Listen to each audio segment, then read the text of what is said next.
Je n'aurais jamais dû accepter cette chambre. On m'avait pourtant prévenu que cet hôtel avait une réputation. Mais il pleuvait, j'étais épuisée, et la réceptionniste m'a donné les clés de la 27, comme si elle voulait s'en débarrasser. Quand j'ai ouvert la porte, j'ai compris pourquoi. La chambre était banale, un peu vieillotte, sauf pour une chose, les miroirs. Il y en avait partout. Des murs entiers recouverts de glace ternie. Où que je pose les yeux, je me voyais. Au début, ça m'a juste mis mal à l'aise. Mais quand je me suis couchée, dans la pénombre, j'ai remarqué quelque chose. Dans le miroir face au lit, mon reflet me fixait. Il ne dormait pas. Ses yeux étaient ouverts. Je me suis redressée, nerveux. Et là, je l'ai vu sourire. Un sourire qui ne m'appartenait pas. J'ai touché ma joue, mon reflet, lui, ne bougeait pas.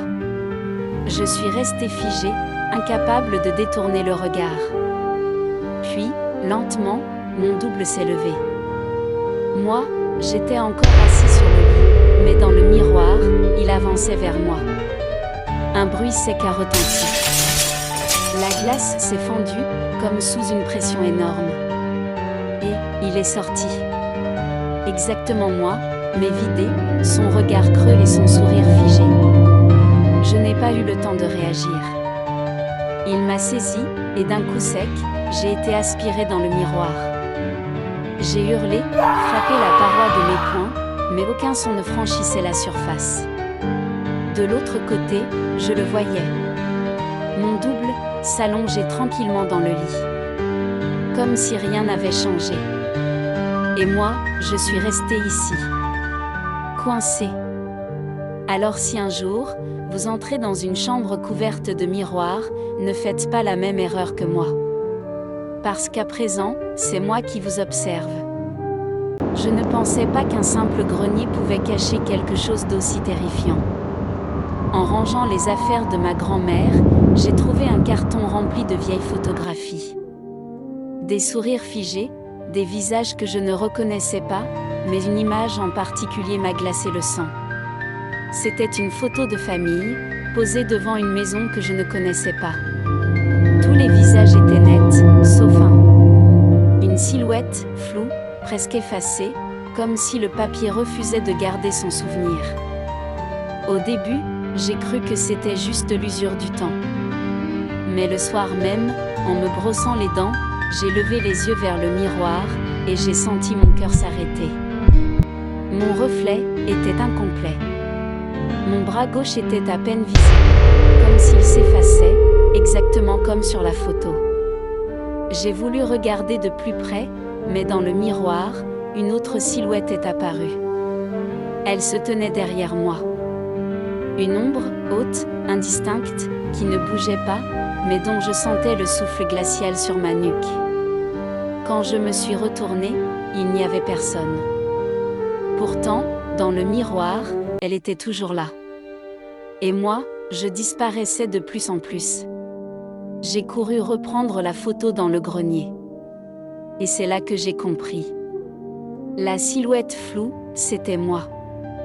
Et sous mes yeux, le papier s'effaçait encore, avalant peu à peu ma propre image. Maintenant, je n'existe plus vraiment. Je ne suis plus dans le miroir. Je ne suis plus dans la photo. Et bientôt, je ne serai plus nulle part. Alors, si un jour vous trouvez une vieille photo avec une silhouette effacée, regardez-la bien. Parce que cette personne pourrait être vous. On dit que l'orage ne parle qu'aux fous.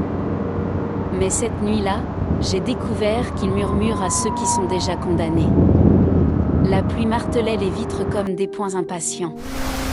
J'étais seule dans cette vieille maison, coincée par la tempête. Quand l'électricité a sauté, le silence s'est fait, seulement brisé par le grondement du tonnerre. Mais ce n'était pas du tonnerre. Entre chaque éclair, j'entendais des voix. Claires. Distinctes. Elle m'appelait par mon prénom. Je me suis approchée de la fenêtre, le souffle court, et dans la lueur d'un éclair, j'ai vu des silhouettes, mouvante, déformée par la pluie. Elle semblait m'attendre. Puis, derrière moi, dans la pièce, une autre voix a chuchoté. J'ai tourné la tête et j'ai vu une silhouette translucide, difforme, éclairée par la lueur des éclairs. Elle souriait. Avant même que je puisse crier, une bourrasque glaciale a soufflé à travers la fenêtre ouverte. Les voix ont hurlé à l'unisson. Et j'ai senti quelque chose m'attraper, m'arracher du sol, m'aspirer dans la tempête. Le noir. Le silence. Et puis, plus rien. Mais si vous entendez un murmure la prochaine fois que l'orage gronde, ne répondez surtout pas. Parce que moi, je suis encore là, quelque part, dans les voies de la tempête. Il est 3h15 du matin, l'heure où le silence devient plus lourd que la nuit, où même le vent semble hésiter à souffler. Je me tenais seule sur le quai désert, ma valise à mes pieds, regard fixé sur l'horloge qui me rappelait que j'étais en retard, ou peut-être en avance. Un grondement lointain a brisé le silence. Un train approchait. Mais pas n'importe quel train. Sa locomotive surgit de la brume énorme, noire, vomissant une fumée épaisse qui brûlait mes poumons. Il s'arrêta devant moi, dans un crissement métallique qui résonna comme un cri. Les portes s'ouvrirent toutes seules. Le wagon était désert.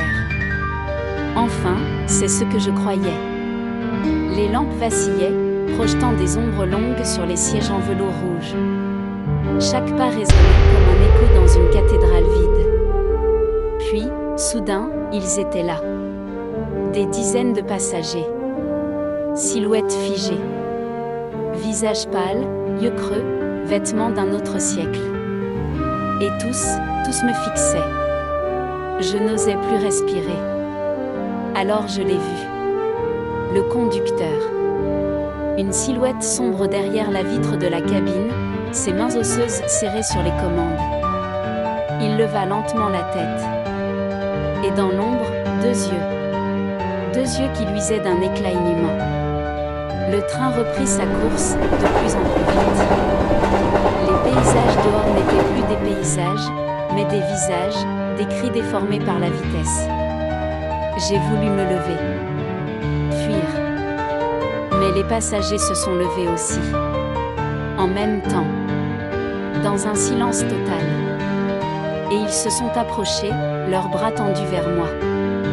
La lumière s'est éteinte. Quand je l'ai rouverte, j'étais de nouveau sur le quai. La brume, le silence, et aucune trace de rail. Seulement l'horloge. Qui marquait encore. 3h15. Tu crois que les photos capturent un souvenir?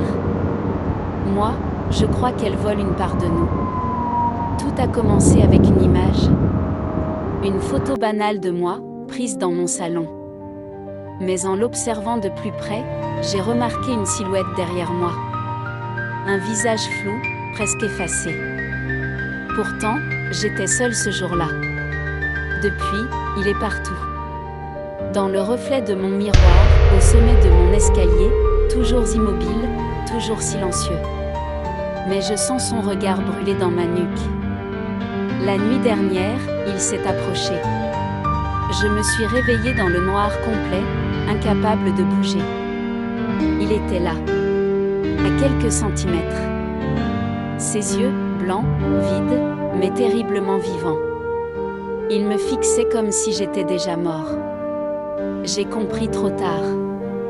Ce n'était pas moi qui l'observais dans la photo, c'était lui qui m'avait choisi, et depuis ce jour, il attendait le moment. Si tu trouves un jour un visage inconnu sur une photo de toi, ne détourne jamais le regard.